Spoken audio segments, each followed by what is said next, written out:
Hello, YouTube. Welcome to World Cinema Reviews. This is your host, Frank the Vamp, and today we got another 2-for-1 movie reviews. It's when I usually take the original and a sequel and talk about it and see if I liked it or not, and to see if it's worth watching or not. So today we're going completely British because we are going to two entries from Hammer Studios. Not the old Hammers from the 1970s, we're talking the brand new Hammer movies. I was pleasantly surprised with the quiet ones recently from Hammer Studios, so I figured, hey, you know what? If they're doing well, let's see if they continue to do well or they're messing up. So today we're talking about The Woman in Black, Part 1, and The Woman in Black, Angel of Death, which is Part 2. Let's start with the first one. The first one, directed by James Watkins, starring the awesome Daniel Radcliffe. Of course, that we know who he is, basically, Mr. Harry Potter himself. He's of that type of fame, and we are having another. And another another actor from the Harry Potter universe, which is Ciarán Hinds, the Irish actor. And this movie, takes us into this, very, very dark environment where in this home where women in funeral garb appears and causes horrible things to happen. The plot basically involves the movie starts with a very eerie, three little girls committing suicide after watching a horrible vision of what it appears to be this woman in black. Daniel Radcliffe, goes, playing this lawyer, goes into this, town of, let me see, I'm not good with names here. It's called Crethin Gifford. And in there's a state that he's trying to sell, and the name of the state is Eel Marsh, the house. In there, he starts having, being a widower and being very close to death himself. Radcliffe's character starts seeing visions of the woman in black, and more people are starting to suicide, especially children. When this woman appears, there's a mystery which I'm not going to tell you because I'll spoil the film, but I'm going to really tell you what I really enjoy about it. I was really, really pleased because of many things. So let me start right. Let's get the white elephant. Let's talk about the white elephant in the room. A lot of people say, well, Harry Potter, what's he gonna do now? How is Daniel Radcliffe going to, get out of that character? I think he's becoming a fine Actor. There's another movie called Horns that we may talk about another day, and this one, Daniel Radcliffe may be gonna find horror actor, and I wish he does. I think he's got what it takes to become so. He's just has so much grief, about the loss of his wife, and he's understanding this darkness that surrounds him in this town.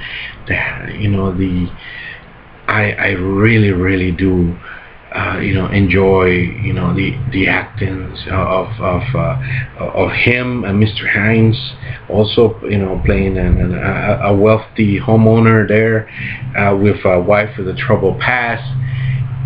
I mean, the acting in this film is actually pretty damn good, and that's one thing that I really enjoyed. The other thing is that the environment, the Eel Marsh house. It's like in the middle of of this lake that kind of, it's kind of weird when the tide comes in and it becomes like an island. And but when the tide is low, you can actually, drive there. There's a road, and that plays into the part of isolation. It reminds you of the setting is very classic Hammer, Dracula's castle, Carfax Abbey. It's superb. The scares are not gruesome, and they're well calculated. I mean, it's really eerie. Like I said, it uses your it uses psychological horror more than actual gore, and it's really well done. So we got a balanced movie with great acting, with an intriguing story. That like I said, I can't tell you more about it. And you got the intervention of this dark character that actually kind of resembles the woman from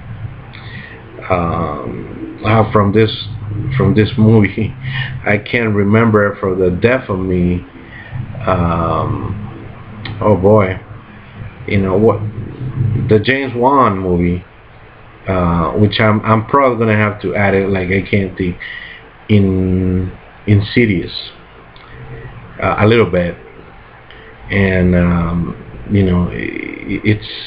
it's pretty eerie, pretty creepy. So what grade do I give this movie? I definitely give this movie a B plus to an A minus.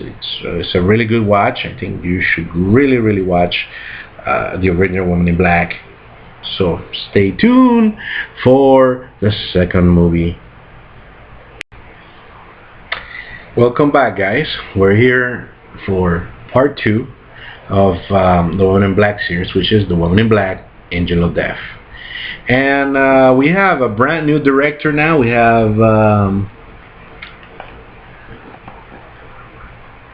Tom Harper, starring Phoebe Fox and Jeremy Irvine. Completely, the movie starts completely on a different, different way. We're faced with World War II. Germany is bombarding England, and we have this woman, our protagonist, basically being protecting school children that have been either left behind without parents, tragically, or basically they can't find their parents, or they're stranded, or they have to take them away from London. And as unlucky has it that there is a place where they can teach them, homeschool them, if you will, which they go back to the town where the original tragedy happened in part 1. That's as far as the connection from part 1 goes. It's the same place, but the story doesn't continue with any of the characters pretty much. It's just a brand new, except one, which is the Woman in Black, which we may learn a little bit more in this film. But I'm sorry to disappoint you, but this is just not as good.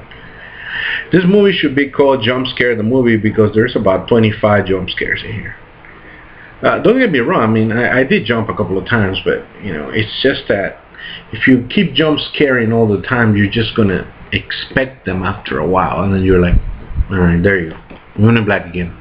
And you're gonna be like, oh, this happened again, and it's just not good.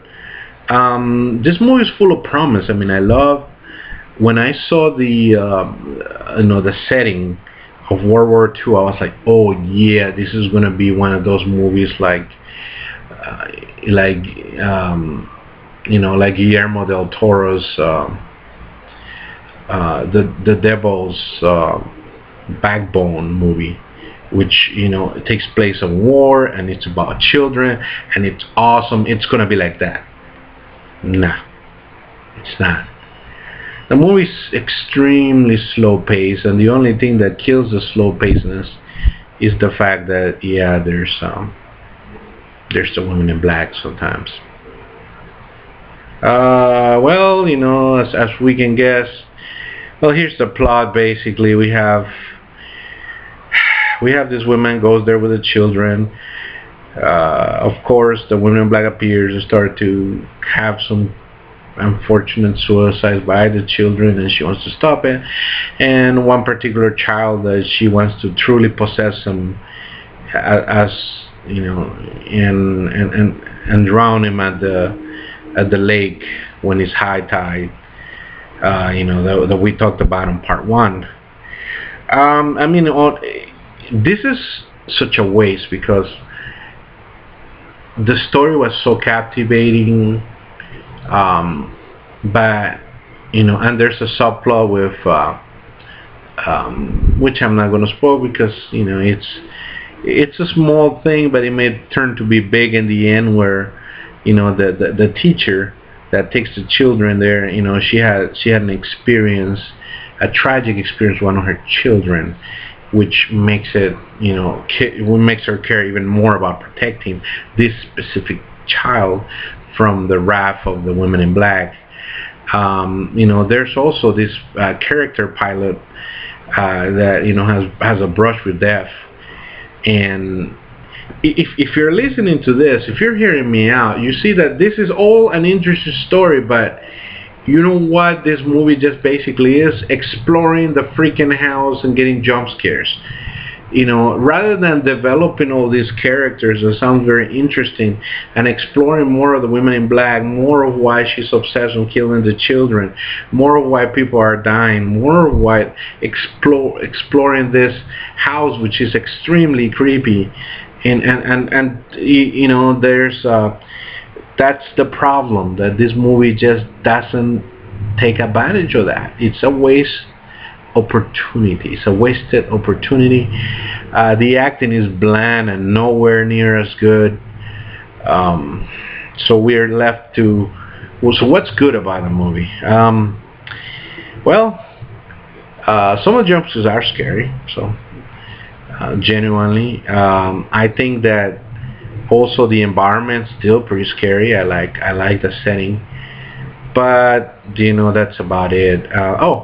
Actually, I think it gets better towards the end, where something actually does happen, but the slow pacedness, lack of good acting, and just a waste of environment sends this one to no good territory. The woman in black, Angel of Death, gets a C- on a good day, a D+ on another day. I thought about giving her a higher rating. Okay, I'll give her a C, where the actual ending is actually pretty good. Like I said, it's just that they had a good beginning, they had a good ending, just didn't know what to do in between. If they had it, so it's just a mess movie. This movie, it's worth watching at midnight for jump scare sake. If you like jump scares, you may rate this higher, but to me, it's nowhere near as good. So C-, D+. Take it as you will. C if you like jump scares. But so there you go. So definitely watch part one. I really enjoy it, and I think you will too. Part two is just time filler and jump scare. That's it. Hope you enjoy it. More Hammer videos coming up in the future. Take it easy, guys. Be well.